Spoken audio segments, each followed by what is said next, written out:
In today's video, we'll be discussing why biracial, white and black, is not black, and we'll be backing this up with science-based evidence.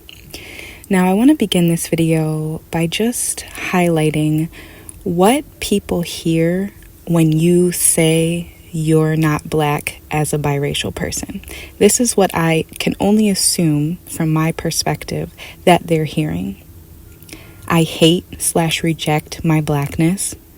I'm white. I don't look black at all. I experience no racism from white people. I'm better than monoracially black people.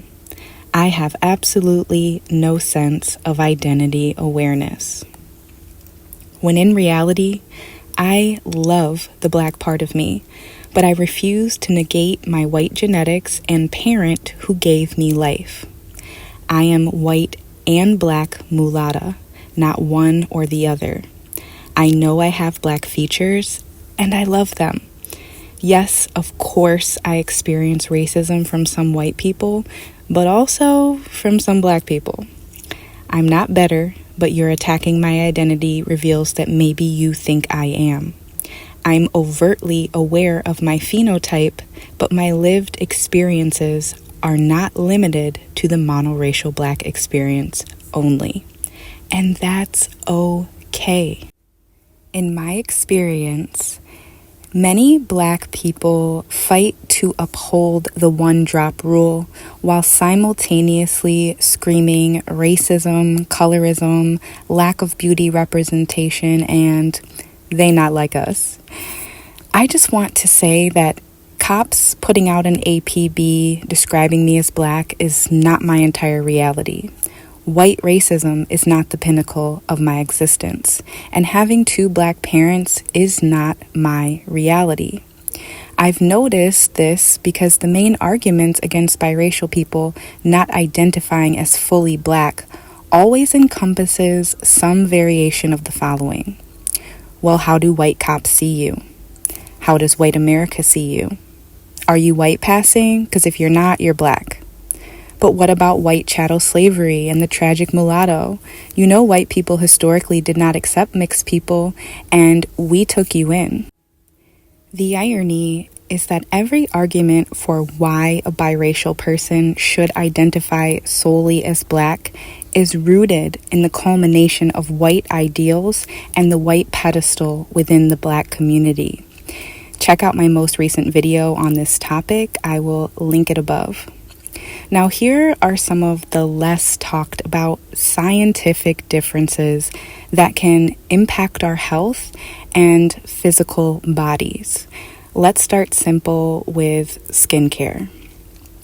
Using myself as an example, despite my very visible melanin, I also have very thin and sensitive Irish skin that is prone to sunburns and bruising. To be clear, I'm not saying black people can't get skin cancer or burn, but being of Irish descent drastically increases my risks and adverse effects of spending time in the peak sun hours, something most monoracial black people cannot relate to. We often hear of medical disparities within the black community when it comes to receiving proper medical care, and I 100% do not deny this fact, as I've worked as a birth and postpartum doula in the hospitals, witnessing firsthand the differences in treatment. Matter of fact, I actually became a doula when I learned of the frightening statistic that black maternal death rates were 3 times higher than that of their white women counterparts. I wanted to be a safe space and advocate for black women in the hospitals or even at home while giving birth. So while I can relate and acknowledge these medical disparities, I must admit it would be nice for there to be reciprocity for biracial people in this very matter. Now, this next portion is to everyone who says, you are what you look like, which is such an ignorant, uninformed, and dangerous perspective. I want you to imagine for a moment You go to your doctor or the emergency room, telling them, pleading with them of your excruciating pain. But your doctor simply looks at you and says, "Well, you look fine to me." That doctor would not only be in direct violation of the oath they took as a medical care provider, but they'd also be invalidating your experience as a patient living in your body that they have no internal reference of. They'd be making a dangerous snap judgment about you and your experience based solely upon what they see on the exterior, which is the very thing many people do to mulatto peoples, dependent upon which race we look more like. Which leads me to health and doctors as a mulatto person. We often have to disclose to our doctors that we are half European as to not have potential critical diseases overlooked due to their limited perception of us. Did you know that biracial people have less than a 14% chance of finding a bone marrow match? In order to receive a bone marrow, you are required to have an HLA match. And while people can have matches from other races, it is much more common to find a match amongst your own race. Meaning you'll need someone with similar biracial genetics, not solely black and not solely white. This is scientific medical proof that race is not just a social construct, but at times a matter of life or death when it comes to our unique medical needs. I've linked 3 videos in the description for medical references that separate biracial people being only one race simply because we look like it. So while many people assume us identifying as biracial and not solely black is a vanity or self-hating thing, it truly goes much deeper and can be life-altering for us. Earlier this year, my health insurance company asked me to identify my race. And when I told them biracial, white, and black, they subsequently asked me, "Well, which one do you identify more with?"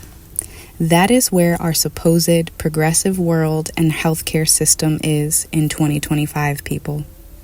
Still lacking the ability to properly identify us in a system where your race absolutely matters.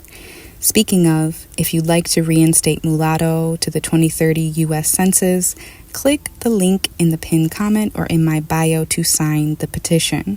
Thank you to everyone who already has. In conclusion, this video is aimed at illuminating just a few of the scientific differences biracial peoples have, which separates them from the monoracially black experience. Not because we reject our black identity, but because we are not the same genetically. And in the same way, I try to never discount a monoracial black person's experience, mulatto peoples would love that same respect in return. If more people offered compassion to learn and listen to biracial people's experience instead of jumping to emotionally triggered responses and assuming they already know everything there is to know about us, people may actually open their hearts for more understanding and to learn something new, thus creating a world that is actually taking strides forward instead of remaining cemented in past, limited, supremacist beliefs.